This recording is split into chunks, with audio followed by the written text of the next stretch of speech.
So you see I've used a, pulled the whole bike apart, obviously taken fairings off and inner covers off to get this cable unplugged from the ECU. There's the ECU plug there, which plugs into there. And I've made a slit in the outer sheathing. And you'll see, I can't do it with one hand. Anyway, you can see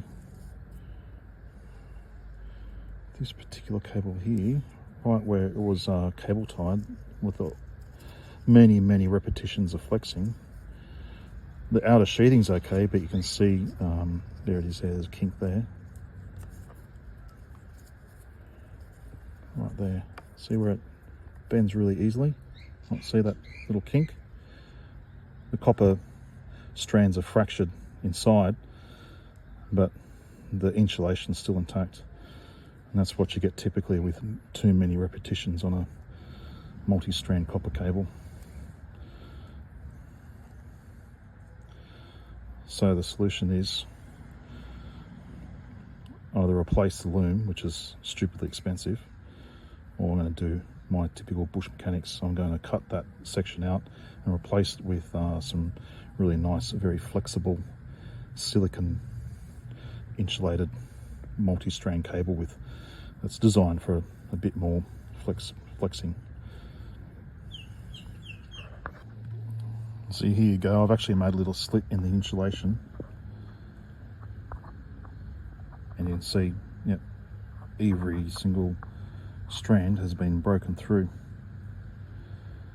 where it was bending.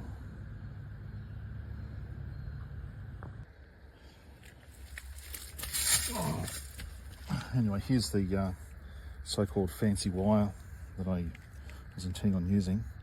It's got great insulation, the silicon insulation, but it turns out the multi-strands inside aren't really, actually not as good as the original stock wiring as far as how many flexes they can take before they break. So I'm going to go one step further, bush mechanics, and just cut these and solder them and sleeve them with heat shrink.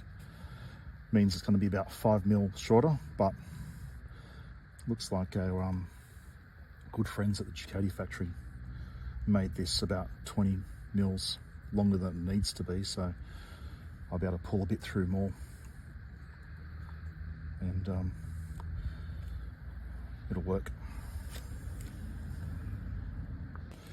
I'm just going to mark with a permanent marker the point at where the maximum flex was, so maximum stress, because that's where I'm going to cut each and every one of them.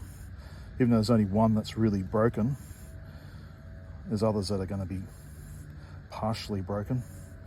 So I'm going to mark on here exactly where that point is, and that's where I'm going to cut.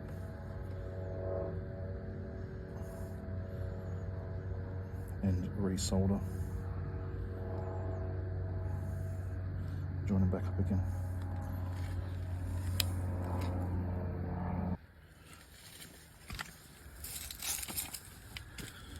Alright, so just I'm going to do them one at a time so they don't get mixed up, even though they're colour coded. Snipped the yellow red. I'll strip him back. Actually, I'll put some heat shrink on first.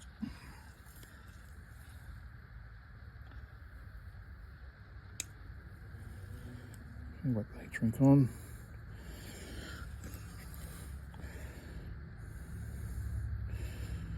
With a really sharp blade, just score the insulation so you don't touch the copper underneath, but you don't want to weaken the strands. This insulation is pretty tough.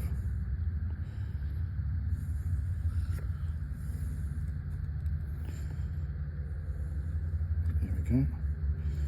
It's actually not bad quality wire, it's just had a hard life.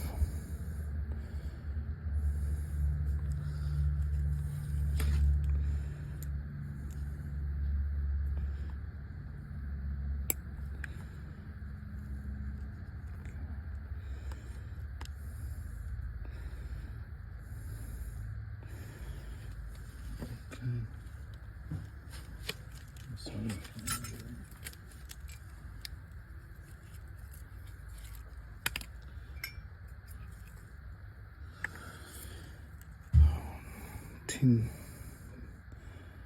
the copper strands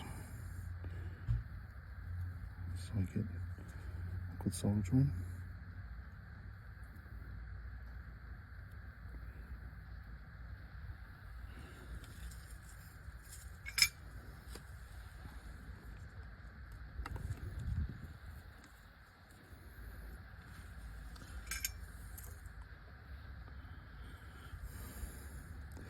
So you'll see I'm only losing about 5 mil doing it this way.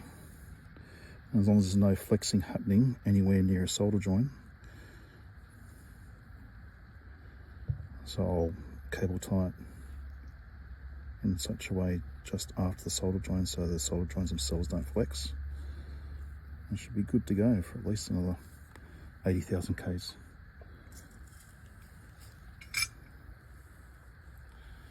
That's one done. Then when we've finished all of them, put the sleeving over, shrink it down, and away we go. So that's all of them done now. So it's just a matter of pushing all these heat shrink sleeves up over the solder joints and shrinking them down with a heat gun, and cable tying it all back together. We should be good to go.